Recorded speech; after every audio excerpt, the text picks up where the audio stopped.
Bonjour, dans cette troisième vidéo, je vais, je vais commencer à aborder le sujet de la RNG. Donc RNG pour Random Number Generator. Donc en fait, ça consiste à tirer un nombre aléatoire. Ce qui est assez pratique parce que jusqu'à présent, nos variables, on les remplissait avec des nombres hard-codés ou ou en demandant à l'utilisateur d'entrer quelque chose. Donc, je crée une variable n.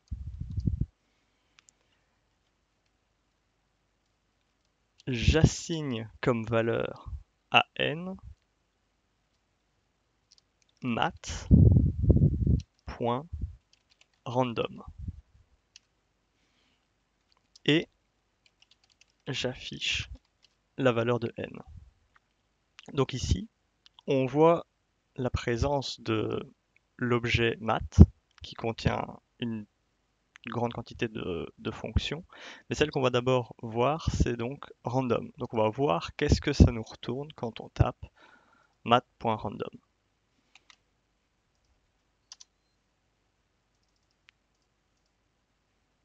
Donc j'actualise, et voilà, on voit qu'il me retourne 0.23339, etc., etc. Et si j'actualise 0.799, donc qu'est-ce qu'on peut en déduire? On peut en déduire que mat.random nous retourne comme valeur un chiffre entre 0 et 1. Dès lors, on peut commencer à utiliser ce premier chiffre qui lui est aléatoire entre 0 et 1 pour obtenir d'autres chiffres. Donc qu'est-ce qui se passe si je l'arrondis? Donc je reprends mat.round entre parenthèses. Et entre les parenthèses de cette nouvelle fonction round, je place n. Donc je crée ma variable n. Dans n, je stocke un nombre entre 0 et 1. Et dans n, je stocke n arrondi. J'enregistre, j'actualise, on voit que ça me donne 1. 1, 1, 1, 0. Voilà. Donc, de temps en temps on a 0, de temps en temps on a 1. Ce qui se passe, c'est que round prend le nombre que je lui passe, en l'occurrence n, et il l'arrondit à l'unité inférieure ou l'unité supérieure en fonction de si le nombre est supérieur ou égal à 0,5 et quelque chose, ou s'il est en dessous. Donc si j'obtiens le chiffre 0.49, il me l'arrondit à 0. Si je mets 0.5, il me l'arrondit à 1. Donc, mon random number generator me donne un nombre entre 0 et 1. Si ce nombre est entre 0 et 0.49, il sera arrondi à 0. Dans l'autre cas, il sera arrondi à 1. Donc là, qu'est-ce qui se passe? C'est que avec ces deux lignes, donc je replace mat.random,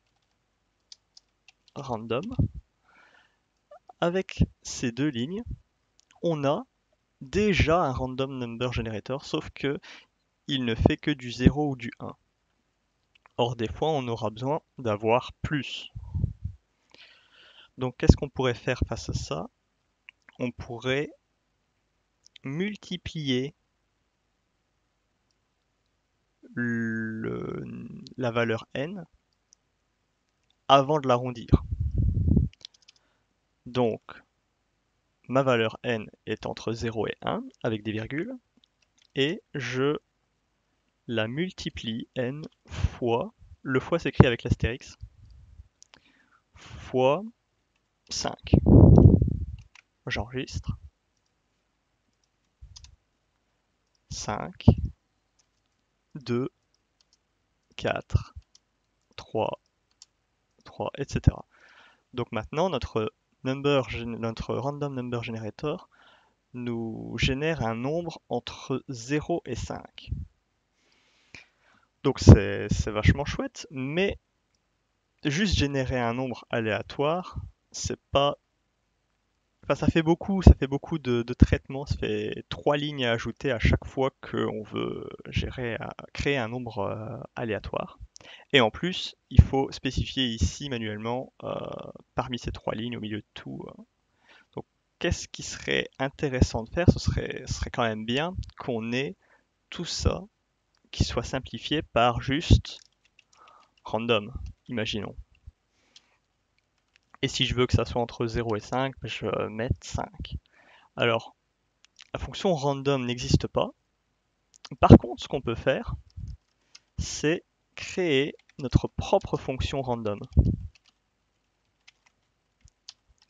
Donc la syntaxe pour créer sa propre fonction, c'est function, F-U-N-C-T-I-O-N, le nom de notre fonction, des parenthèses, et les crochets, comme pour les if, les for, etc. Entre ces parenthèses, on peut soit ne rien mettre, dans ce cas, la fonction ne peut s'appeler que sans aucun paramètre, mais là, on aimerait bien dire, j'aimerais passer un paramètre, la valeur maximum de mon nombre aléatoire généré. Donc, qu'est-ce que je vais faire? Eh bien, je vais citer un nom de variable, donc variable max, maxRNG, voilà. Et ici, qu'est-ce que je vais faire? Je vais retaper donc ma formule, donc var, ma formule pour générer un nombre aléatoire. Donc je crée une variable RNG, je stocke mat.random, donc entre 0 et 1. RNG, je le multiplie par la valeur que j'importe, qui est 5. Donc quand je place 5 ici, je la stocke dans cette variable le temps de l'exécution de cette fonction. On peut voir également ici que je fais la multiplication avec astérix égal. C'est une formule un peu plus courte, plutôt que de taper RNG égale RNG astérix max RNG. Ces deux lignes font la même chose, sauf que celle-ci est plus courte. Donc je multiplie mon nombre entre 0 et 1 par ma valeur maximale, qui est 5, et je l'arrondis. RNG égale mat.round RNG. Et j'utilise le mot return RNG. Donc ma variable RNG que je crée dans ma fonction random, je la retourne en tant que valeur. Donc ici, il va me sortir le résultat de toute cette formule appelée via la fonction random. Qu'est-ce qui se passe? Il refuse de fonctionner. Alors lorsqu'il y a une erreur, je ne l'ai pas encore abordé, lorsqu'il y a une erreur, qu'on a fait une erreur de syntaxe ou autre, on peut faire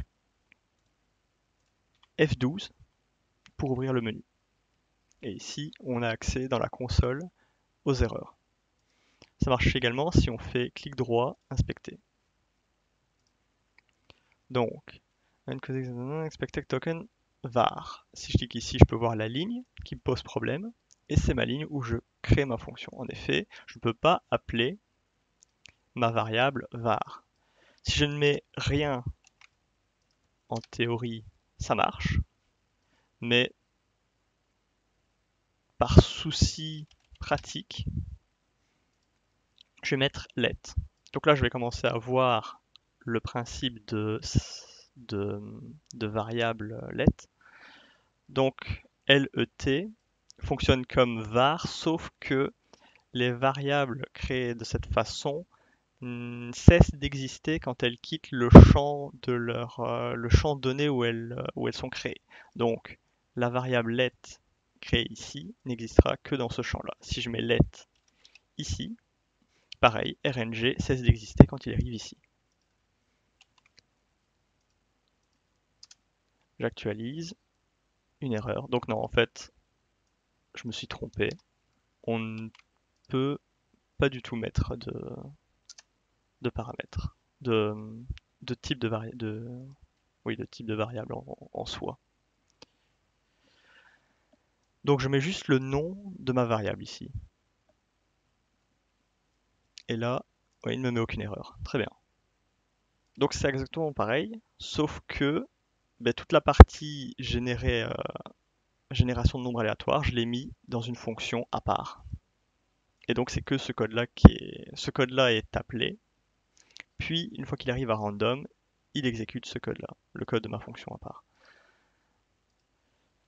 Qu'est-ce qu'on peut faire? On peut déjà grandement la simplifier, cette fonction.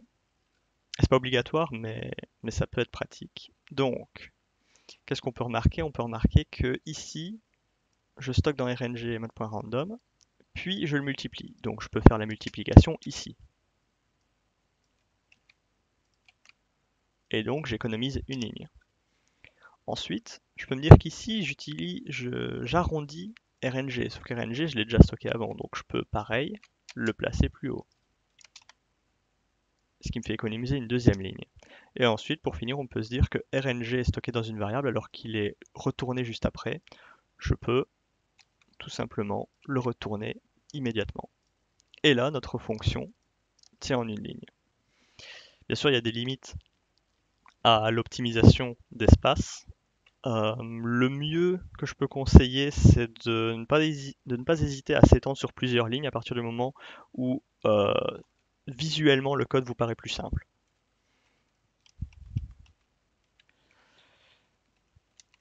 Je teste voir s'il fonctionne toujours, voilà. Donc ma fonction fonctionne toujours. Donc on a vu les fonctions, on a vu les variables let qui cessent d'exister après après le domaine où elles ont été créées. On a vu math.random et math.round.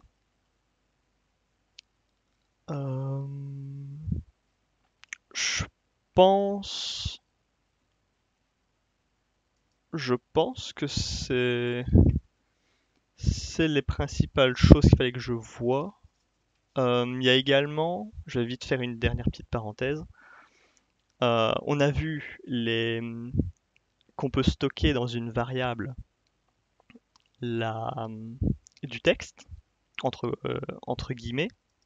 Donc je peux faire n égale hello et afficher n.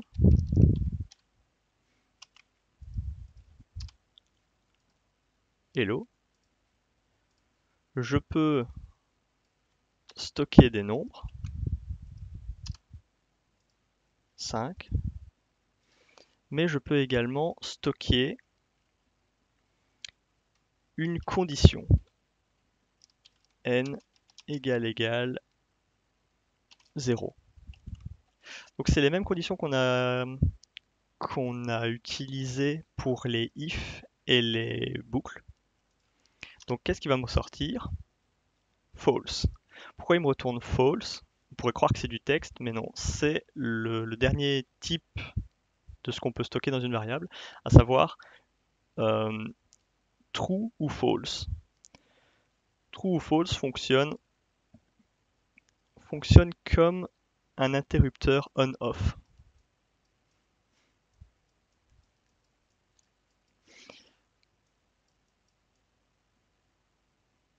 True, false. Lorsque une condition est respectée, qu'elle est vraie, qu'elle fonctionne, elle retournera true. Et lorsque elle n'est pas respectée, elle retournera false. Si, imaginons, je fais n égale n, ce qui retournera toujours true.